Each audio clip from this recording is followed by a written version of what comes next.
Barack Obama is lending his voice to the fight to protect voting rights.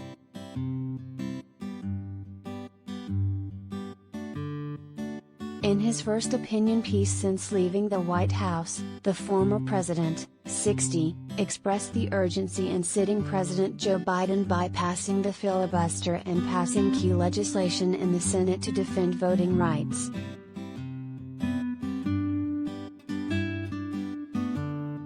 Obama shared a link to the op-ed, published on USA Today, on Instagram Wednesday and wrote, "Now is the time for the U.S. Senate to do the right thing and call a vote on crucial voting rights legislation. Future generations are counting on us to protect our democracy.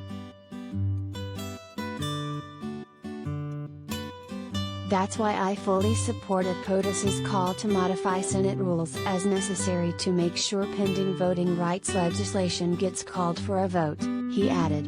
"And every American who cares about the survival of our most cherished institutions should support the president's call as well."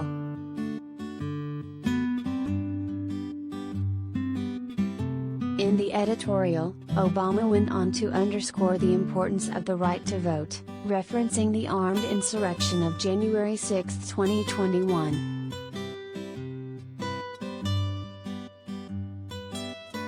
While the American people turned out to vote at the highest rate in a century in the last presidential election, members of one of our two major political parties, spurred on by the then-sitting president, denied the results of that election and spun conspiracy theories that drove a violent mob to attack our Capitol, he wrote. He also mentioned the ongoing efforts to reduce and restrict voting freedoms, writing that state legislators in 49 states have introduced more than 400 bills designed to suppress votes. Some of these bills we've seen before, legislation that would discourage voters, including racial minorities, low-income voters and young people from casting a ballot.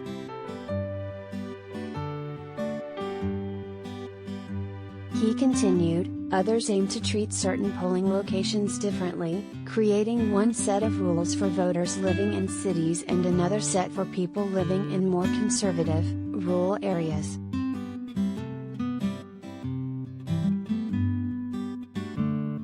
The 44th U.S. president also touched on the tactics being used to weaken voting rights, including more aggressive attempts to gerrymander congressional districts and Republican attempts to assert power over the ability to certify election results. These partisan attempts at voter nullification are unlike anything we've seen in modern times, and they represent a profound threat to the basic democratic principle that all votes should be counted fairly and objectively, Obama wrote.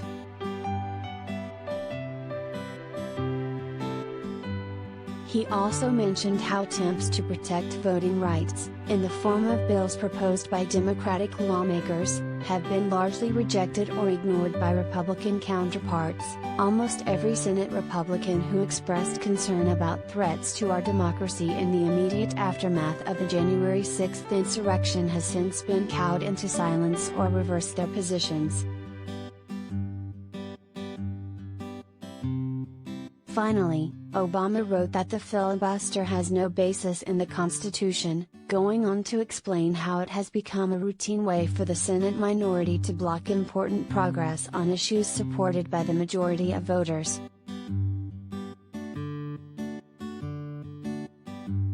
But we can't allow it to be used to block efforts to protect our democracy, he added.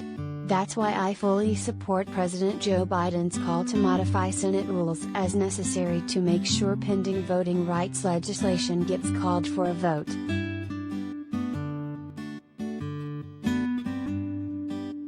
Earlier this week, Biden and Vice President Kamala Harris delivered public remarks on the importance of passing federal voting legislation to create national standards for election management, or reinstating a federal review of changes to state and local election laws.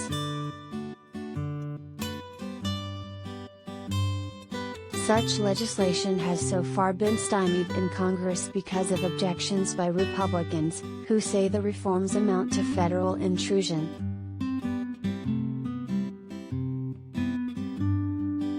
Speaking to reporters from Air Force One, Press Secretary Jen Psaki said Atlanta was a significant backdrop for Biden and Harris' speech, as it is one of 19 states to pass voter suppression laws attacking the right to vote in 2020.